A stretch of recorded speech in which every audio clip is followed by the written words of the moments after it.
নমস্কার বন্ধুরা, আমার চ্যানেলে আপনাদের সবাইকে স্বাগত। আজ বানাবো ওলের খুব সহজ, সাধারণ কিন্তু খেতে অসাধারণ একটা রেসিপি।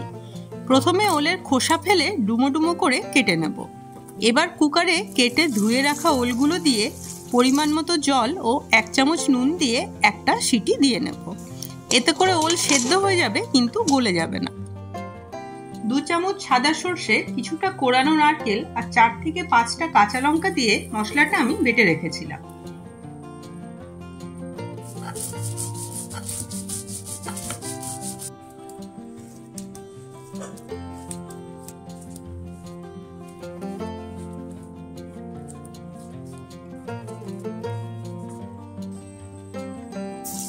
বেশ খানিকটা সর্ষের তেল গরম হলে এতে দিচ্ছি সামান্য নুন ও হলুদ।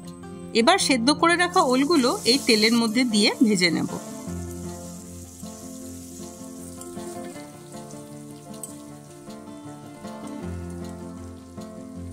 ওলে হালকা বাদামি রং ধরলে তেল থেকে তুলে নিতে হবে।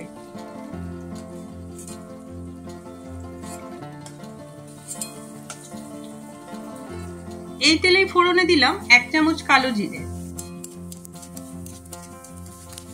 ফোড়নে সুন্দর গন্ধ বেরোলে দিয়ে দিচ্ছি বেটে রাখা মশলাটা, আর বাকিটা ধুয়ে সামান্য জলও দিয়ে দিলাম। গ্যাসের ফ্লেম মিডিয়ামে রেখে মশলাটা তেল ছেড়ে আসা পর্যন্ত কষিয়ে নেব। 2 থেকে 3 মিনিট কষানোর পর এতে দেব 1 চামচ নুন, 1/2 চামচ হলুদ, 1/2 চামচ চিনি আর ভেজে রাখা ওলগুলো।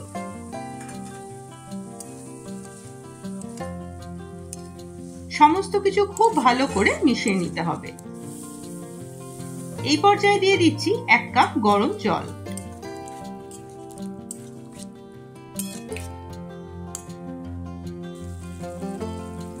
ঝোল গা মাখা মাখা হলে ওপর থেকে ছড়িয়ে দেব বেশ খানিকটা সর্ষের তেল। ওলের সঙ্গে ভালো করে মিশিয়ে নিলেই তৈরি অসাধারণ স্বাদের ওলের এই তরকারি।